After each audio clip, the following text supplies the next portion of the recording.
მე მყავს ერთი ახლობელი, ძალიან ახლობელი ოჯახია. ჩემ მეგობარი 26 წელს გარდაიცვალა, ძალიან დიდი და ძვირფასი ადამიანი, ნუგზარი ერქვა სახელად და მისი ძმა, მისი ოჯახი ახლა ჩემი ახლობელია ძალიან. იმიტომ რომ მაგ ოჯახს ძალიან უყვარდი მე და მე ძალიან მიყვარს ეგ ოჯახი. სულ ვიხსენიებ ახლა ვინც არიან წასულები.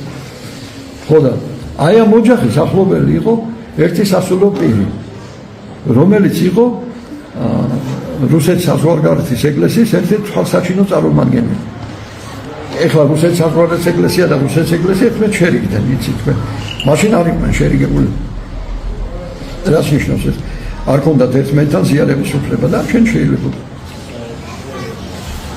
და ჩამოვიდა ეს ადამიანი. ეხლა ეს ადამიანი არქიმანდრიტი იყო, მაგრამ იყო რუსეთში, იმაში რა ქვია, იერუსალიმში რუსეთის საზღვარგარეთის ეკლესიის მისიის უფროსი, ხელმძღვანელი. ანუ რუსეთის საზღვარგარეთის ეკლესიის ელჩი, რომ თქვა საერვო ენაზე, იერუსალიმში. უნდათ მისი კურთხევა სან-ფრანცისკოს ეპისკოპოსად, მაგრამ ალბათ გახდა. ამიტომ დატოვა, უარი თქვა ეპისკოპოსობაზე, წავიდა ავსტრალიაში და დაარსა უდიდესი მონასტერი და სხვათა შორის ქართული არქიტექტურით დააშენე ეკლესია. და ჩამოვიდა ჩემ მეგობართან ესე სტუმრად, ჩემ მეგობრის ძმასთან.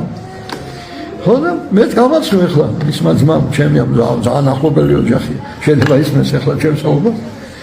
ხო და მივიყვანა ეს პატრიარქთან ეს არქიმანდრიტი. თან იყო ძალიან ძვირფასი ხალხწერი. სანთელზე წერდა ვოსკი რასაც ქვია. ანუ სანთლით წერდა. ეს არის ძალიან ესეთი უნიკალური ხელოვნება რა.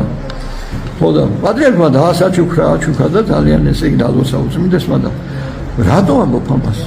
ეს კაცი სულ ტიროდა. ჯერ პატრიარქს შეხვდა სულ ტირის. მე სამბაში რომ მივიყვანე ტირის მე ვთხარდა. ბატუშკა რა გატირებს? სულ კარგად იცოდა რუსი იყო. თქვენო ქართველები ვერ ხსებით. დედამიწიდან მოდის უზარმაზარი მადლიო. თქვენ მიჩვეული ხართ და ვერ ხსებით. აი მე ვეუბნებით სინაში ვამბობ. უზარმაზარი მადლი მოდის მიწიდან რა. თელი მადლი თქვენ ვერ ხსებით რა ქვეყანაში ცხოვრობთ. მადლი პირდაპირ მოდის მიწიდან რა. და სამის დაზარალ რომ ნახა ნუ გაუცდა ადამიანი და სუტიროდა ეს არის ესეთი არაფერი მინახავს რა. ეს არის რაღაც ღვთის საოცრება სასაულიო და თქვენო ქართველებიო ვერ ხდებით რა მიწაზე ცხოვრობთ.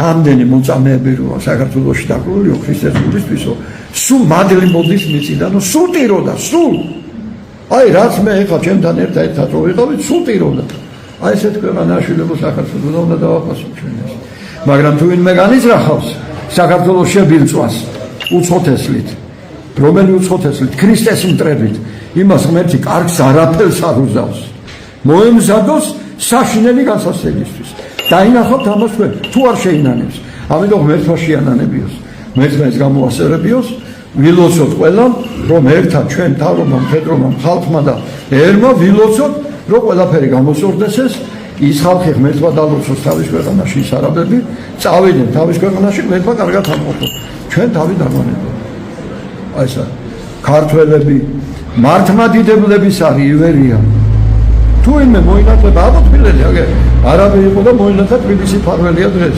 ნეოფიტე ურნელი არაბი იყო შეუმის დასარბევად მიდიოდა ის იყო სარდალი და რონახე სამხელა სისმინდა ბერად შედგა და მე ეპისკოპოსად აირჩიეთ ურბნისის ნეოფიტე ურნელი მაგრამ ესეთი ერთებულებია ხო ჩვენ მომოტრიალდება ძმა იქნება ჩვენი ჩაეწერება იმ წმინდანების ჩვენი დიდი ქართველი წმინდანების რიგში მაგრამ ეს ხალხი ხო თავისი აბსოლუტური უმრავლესობით ქრისტეს მტრები არიან.